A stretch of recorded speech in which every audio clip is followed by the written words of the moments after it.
Hey guys, thanks for joining us here at Salty Ginger Talk. If you're a returning listener, it's great to have you back. If you're new to the channel, we hope you like what you hear, and we're happy you joined us. So, our podcast is for people that want to make themselves a little bit better or learn something new every day. We focus a lot on mindset, controlling our emotions, making left brain, fact based, logical decisions, and making the world a better place by showing leadership and interacting with people in productive and respectful ways. So, today's topic, we're going to talk about negotiation.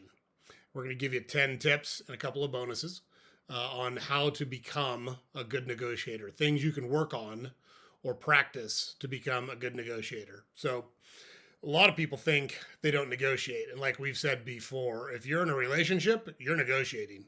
If you have kids, you're negotiating. If you work with anyone other than just yourself, you're negotiating. And a lot of people don't look at those things as negotiations because they're less formal negotiations, but make no mistake about it, they're negotiations nonetheless. And so being good at negotiation and learning to prepare for a negotiation and have a successful negotiation is a great skill to have in life. And so we're going to give you 10 tips plus a couple bonuses to go through. And as very experienced negotiators, we've negotiated literally thousands and thousands of business transactions, deals, contracts, et cetera, and been married for 30 plus years, been in the world for a long time. So we've negotiated a lot of stuff. We've taken a lot of negotiation training. We have a ton of experience in this category. Doesn't mean we're experts at it, but we've got a lot of experience, and we're going to share some of that experience with you. We actually found a website which we're sharing.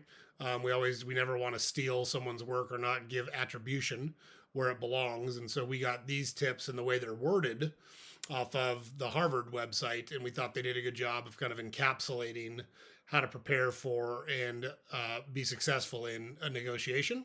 And so we're going to walk through those with you today. So number one is analyze and cultivate, they call it your BANTA, which is the best alternative to a negotiated agreement. And that's kind of a fancy way of saying, know what your bottom line is. Be prepared to walk away. And that, in our perspective, is one of the most important things a negotiator needs to be able to do.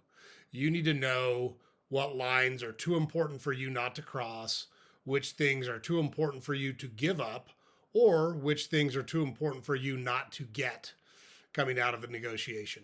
So you've got to be prepared to walk away. And in fact, you could say you've got to be prepared. That's the most important part to any negotiation. We have found that the side or person that's most prepared generally does the best in a negotiation. So before you go into the negotiation, you should do all of those things. You should understand what is important to you, what's less important to you, what's not important to you at all, what you think the other side wants, and be prepared to talk to those key issues, whether they be positive or negative. And then during the negotiation, you're going to flesh that out because you don't want to assume those things. It's good to be prepared for those things, but assuming those things is a bad thing to do. You want to get directly from them what is and is not important to them. And there's ways to do that, and we're going to talk through those. So be prepared to walk away. They call it BANTA or BATNA, best alternative to a negotiated agreement. That means, what if you can't get a deal done? At what point do you say this just isn't going to work, and you have something to pivot to so it's not just dead when you walk away from the table? Next, negotiate the process. So maybe you like to do things in writing. Maybe they like to talk things out. Maybe they like to do things over the phone. Maybe you like to do things face to face. What is the process by which you're going to conduct this negotiation? We personally much prefer to be face to face with people with like video conference or something similar being a distant second alternative. Now, because of the businesses that we're operating in, we tend to deal with people that aren't in the same city we are. So we do a lot of things by video. It's a good alternative, but it's not a great alternative in our perspective because you can't see who else is in the room. You can't see a lot of the body language that's useful to see in a negotiation. How are they sitting? How are they holding their hands? Which way are their feet pointing? What's on their desk, et cetera, et cetera. So like those are all good things to know in a negotiation. So be prepared to negotiate the process before you start the negotiation. Get on the same page with the party that you're working with.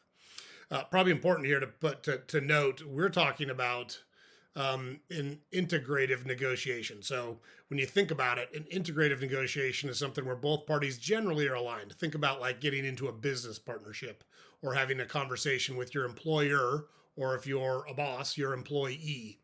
So those are integrative negotiations versus adversarial bargaining. And adversarial bargaining is what you see a lot in movies where it's I win, you lose, zero sum game. I'm trying to get as much as I can out of the negotiation. There's a time and a place for adversarial bargaining, and you need to be prepared for that situation if you find yourself in it. But we would argue it's much better to not let a relationship get to that point and work on integrative negotiation first and most often. So the tips we're talking here are really about integrative negotiation, not so much adversarial bargaining.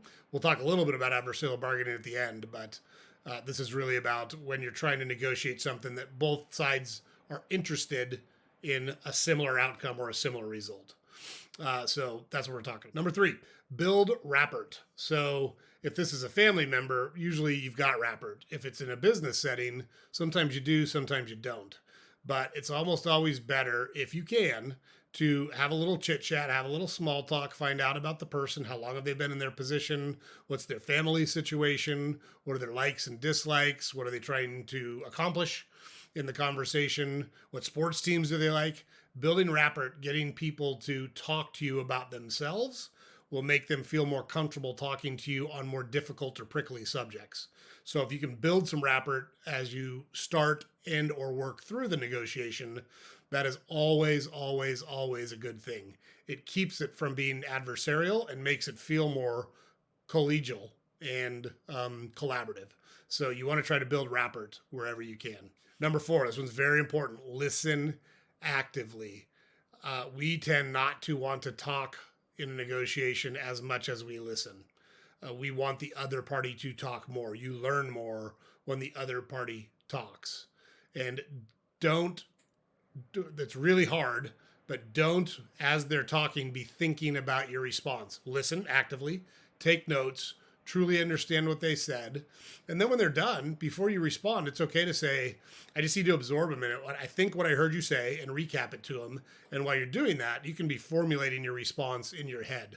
But while someone else is telling you what's important to them, or someone else is telling you what they're looking for, you want to really actively listen to those comments and those statements. Don't be formulating your response in your head. Which takes us to number 5. Ask good questions. You want open-ended questions. You don't want to say, would this work for you? Because that's a yes or a no question. Would you take this much money? That's a yes or a no question. And there's a time and a place for those, but especially when you're doing your fact finding and you're in the early parts of the negotiation, you want to ask open-ended questions. Can you describe the biggest challenge your company faces right now? Can you tell me what your biggest fear is coming out of the other side of this negotiation? Can you tell me what problems I can help you solve or that you're looking to solve by working with our company? Those are open-ended questions that are going to get you multiple sentence responses. And that's what you're looking for because it helps you get information. So you want to avoid, whenever possible, yes or no questions. And you want to ask open-ended questions so that you get the other person to open up and share the information you need to structure a good deal. So it's very, very important to ask those questions and really try not to put someone on the spot. If you feel like, and I say this a lot, I will say, here's what I'm thinking. And I don't want to put you on the spot. I don't want you to answer right now, but I want you to think about this. That is a safe way to introduce a difficult topic because you're not asking them to say yes or no while you're sitting in front of them. You're not asking them to make a decision while you're sitting there. But I'll use that a lot where I'll say, I want you to think about this. Don't respond right now. I want you to think through it. A lot of times people will respond because it's like they don't want to seem wishy-washy, which is funny to me because when someone says that to me, I always take the time. It's rare that I don't want more time to think about something. So that's a good way to go. But you want to ask open-ended questions and have a conversation. It's not an interrogation. It's a conversation. It's not adversarial. It's just a conversation between two people trying to get to a mutual outcome that works for both people or both parties. Next, Search for smart trade-offs. So a lot of times parties get stuck on making concessions and demands on a single issue. Maybe it's price. So you can capitalize on that by getting both sides what they want. You can propose a concession on an issue that's tangential to price but doesn't impact price. For example, we normally charge extra for our service after the fact, for maintenance service. I can include that. If price is a big objection, I can give you an additional benefit or an additional service without raising my price at the same price, because that's something where you're making a concession, and it might not be a concession on price, which is what they're looking for. But if they can go back to their boss, their decision maker, their committee, wherever they're going, to get this thing signed off on, they can say, hey, I got this. They usually charge for this, but I got this out of them as a concession since we couldn't get anywhere on price. In a salary negotiation, sometimes companies will give additional PTO instead of going up in salary. Sometimes they'll give fringe benefits like daycare or free dry cleaning or little things like that work better for the company than salary. So look for trade-offs that resonate with the other side when you're not able to move any further on a particularly contentious issue or a particularly prickly issue where both of you seem to be stuck and you can't give any more. Find something else that relates to it and see if you can throw that in the pot and help them get over the hump doing it that way. You got to be aware of anchoring bias. That's number 7. So what anchoring is the first number that gets thrown out, regardless of who throws it out, kind of acts like an anchor. So a lot of times people don't want to be first on price. It doesn't bother me in most instances to be first on price. And in fact, when I deal with tons and tons of salespeople, and salespeople sometimes from a good place, but a lot of times so they can see how much they think they can charge you, will say, what's your budget? How much are you looking to spend on this? And I will always say the same thing in response to that question. I always say, if I get to choose, I want you to work for free. It's not my job to price your service. It's not my job to set your pricing. It's your job to tell me what your price is. But if I am looking for something and I know what the price generally is and I want a discount, I don't have any problem doing that. I bought some living room furniture a couple years ago, and it's very nice, all leather, blah, blah, blah. And it was regularly, I think it was $10,000, somewhere around $10,000. And it was the floor model, so they had it marked down to 7. And I found a sales guy and said, just start talking to him and said, hey, how do you guys work? You're commission based, right? And he said, yep. And I said, so do you make money on the financing? He said, yep. I said, what if I got a good deal on the price, but I did it through financing? I said, I can pay cash, like literal cash, or I could do financing. But if I'm going to do financing, I want a better price on the thing. I said, do you make money on the finance? He said, yes, I do. It's actually pretty good for me. I said, well, let's figure out a way to do this. So I got that couch that was regular. It's like a living room set, regularly $10,000. I got it for $4,400 because I was willing to ask questions. I was willing to structure a deal in a way that made the salesperson whole and let him make money because he's got to feed his family. I get it. I've got a family to feed too, but I also anchored the price way down from the 10,000 is what I did.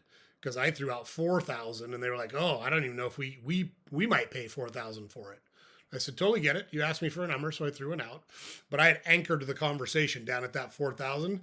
They had started at 10. I anchored it at 4. We wound up much closer to my number than to their number. So you got to be aware of anchoring bias. A lot of times someone will throw a price out and then, oh, it's $15,000, but I can go to 7.5. Well, that $15,000 is a bullshit number. They're trying to anchor you higher to make you feel like you got a good deal. So you got to be prepared for that and be aware of it. So, and always go back to your BATNA, best alternative to negotiated agreement, and say, what is my bottom line? What is my bottom line on this? And you've always got to be prepared to walk away. Because if you're not prepared to walk away from a deal, most negotiations aren't going to go real well for you. You might get lucky and thread the needle and get it done. But you can't have deal fever. You can't, I got to get a deal done no matter what. I've got to get this house no matter what. I've got to buy that car no matter what. That's a bad place to be from a negotiation. You have to be unemotional. You have to be disinterested. You have to be willing to walk away. And beware of the anchoring bias because that can screw with your head. It's an emotional thing. It happens to everybody. Nobody is immune from it, so you've got to be aware of it. Next, present multiple equivalent offers simultaneously. I just referenced a time where I did just this. I could pay cash and I would want, a price X. Or if I do it your way, I want a better price because I'm giving you money on the money, was essentially the way that I structured it. So it doesn't bother me at all to talk to salespeople and say, how does this work? How do you get compensated on this? I want you to get compensated. I want to work with you, but I need certain things as well. If there's a way to structure this differently, that happens a lot in real estate. So there's when you're buying a house, there's a couple different things, tools that you have or levers that you can pull on a deal. One is the price of the house. The other one is the terms. Maybe you say, you know what, you've got the house listed at 200,000. I can pay you all cash 150 right now, or I will pay you 175, but I want to give you $40,000 down, and I want you to carry back a seller note for X years. I want you to carry it for 3 years so I can get a renter in there and refinance it and cash you out within the next 3 years. Those are multiple equivalent offers because they have benefit to both the buyer and the seller. And you can see by presenting those multiple equivalent offers which one resonates with the seller. And in this instance, what if they say no to both of them? Then you can say, okay, well, which one seemed more attractive to you? Let's use that as the basis to move the conversation forward. But you've actually thrown out multiple options, and it gives you a sense of where they're coming from and tells you what's most important to them. Is it just price? Do they not care about price and they're okay to make some money on the money? Because like if they're carrying a contract on a house, they're going to make interest on that. So they're going to wind up with more in their pocket over a longer period of time. So that's a different way to go. Multiple equivalent offers is a good way to kind of flesh out what the other side is thinking. Number 9, try a contingent contract. So a contingent contract says, if this happens, we go this route. But if this happens, then we go this route. So it's contingent on future outcomes of particular issues. So there's nothing wrong with doing that. And a lot of times the future is muddy. The future is unclear. People, you and the other side, don't know exactly what's going to happen. So setting up multiple scenarios and multiple contingencies is good. Very common when you're purchasing a house. You get the deal in place, but you have like a 10 or 15-day contingency period where you hire an inspector and make sure there's nothing wrong with the house. And there's some back and forth that happens from there about, there's a spot in the roof that looks like it could leak. The furnace is old. I'd like it replaced. A couple of the outlets have the polarity reversed. We'd like an electrician to look at the electrical system. There's a back and forth that goes. Those are contingencies. And having a contingent contract, nothing wrong with that, especially when the future is a little bit murky or it's a big commitment and you want a couple of checkpoints to make sure that the people you're dealing with are above board. So not a bad way to go at all. And then number 10, plan for an implementation stage. So the implementation stage is we're going to work through this negotiation, but we're going to have checkpoints to make sure we stay on course and it doesn't drag on or we're not pressuring each other because we both have a 3-month window to get this done, let's say. So what are the checkpoints? What is the implementation during that 3-month period by which we're going to negotiate agreement that works for both of us? So you can also add dispute resolution in there in that implementation stage as well and say, hey, we both want to get a deal done. Let's assume for a second we get 8 out of 10 things done, but there's 2 that we're stuck on and we can't agree. You can put a dispute resolution clause in there, a dispute resolution agreement. We're going to have a mediator come in and help us try to get to a better spot. We're going to have an arbitrator come in and make a decision based on the facts that both sides present. So you can do that as well. In a negotiation. So those are good things to have in your pocket or good things to think through if you're close, but you can't quite get over the hump with the side that you're negotiating with. So again, those are all for integrative negotiations. A couple of things to remember if you're in an adversarial negotiation. So adversarial is really zero. It's more zero sum. It's more, I'm trying to get as much as I can. And if I get more, it means you're going to get less. And so in those situations, if someone is being real aggressive towards you, there's a couple of tactics that you can use. These are the bonus things we were talking about at the beginning. So one is just shutting your mouth. One is not responding. We'll do that a lot if someone gets real aggressive. We just won't say anything and they'll keep talking, and it can frustrate people sometimes. And that's kind of the point, is the more kind of animated and aggressive somebody else gets, the more calm and less aggressive we tend to get. And we'll actually call it out. If we do say anything, we'll say, that seemed pretty aggressive. Are you okay? Like just like that. And then shut up. Say nothing. Say nothing after that. Are you all right? Do you need a minute? And then be quiet. Like it really points out what bad approach that is by the other side. Asking questions, asking the same questions over and over again. I don't understand what you're saying. They repeat the same thing again. Sorry, I still don't understand it. Sorry if I'm being dense. I just don't get it. Repeat it over and over again. Make them really explain what it is they're trying to say or trying to accomplish. And then the last one with adversarial negotiation or adversarial bargaining is never let your guard down until the names are on the contracts, because it's very common for someone to come back at the last minute and make one last additional ask. Very common. So you can't ever let your guard down. I played baseball in college, and we used to say celebrate on the bus. You don't celebrate with one out in the ninth inning, even if you're out by 10 runs. You wait for that thing to be over. There's plenty of time to celebrate on the bus. You don't let your guard down. You don't give them a chance to get back in the game. You don't give them a chance to come back on you. You end that thing, and then you can celebrate. And that's very important in an adversarial negotiation. Don't let your guard down until signatures are on paper, because it's not final until those signatures are on those contracts. So those are some bonus tips there for you as well. So I hope you guys found this useful. We've negotiated a ton of stuff. It's an environment we're very comfortable in. I think most people are uncomfortable in it because they're not prepared. And I can't stress that enough. It's been our experience that the most prepared person or the most prepared side that goes into a negotiation tends to do better in the negotiation. So always keep that in mind. And be willing to walk. You've got to have a bottom line and say, I really want to get this deal done, but if I can't get at least this level, or if I can't meet at least this criteria, I got to walk away, because it's not a good deal for me if I can't get that done. So James puts it up over here every day, guys. Go to our website, saltygingertalk.com. All of our podcast episodes are available there. We've got links to all of our social media there. We also publish a newsletter every weekday that you can subscribe to there. And it would be great if you can comment and like and subscribe to our channel on whatever platform you consume it on. Love to hear your experience with negotiation. Love to hear times where it's gone well for you, it hasn't gone well for you. We certainly have lost a lot in negotiations and done poorly in negotiations. Anytime you do something a lot, sometimes you're going to be good, sometimes you're not going to be so good.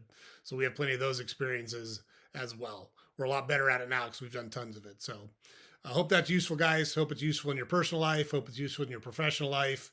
We want you to be successful. We hope we can help you with that. So everybody have a great week. Thanks for coming and checking out our channel. We'll see everybody next time.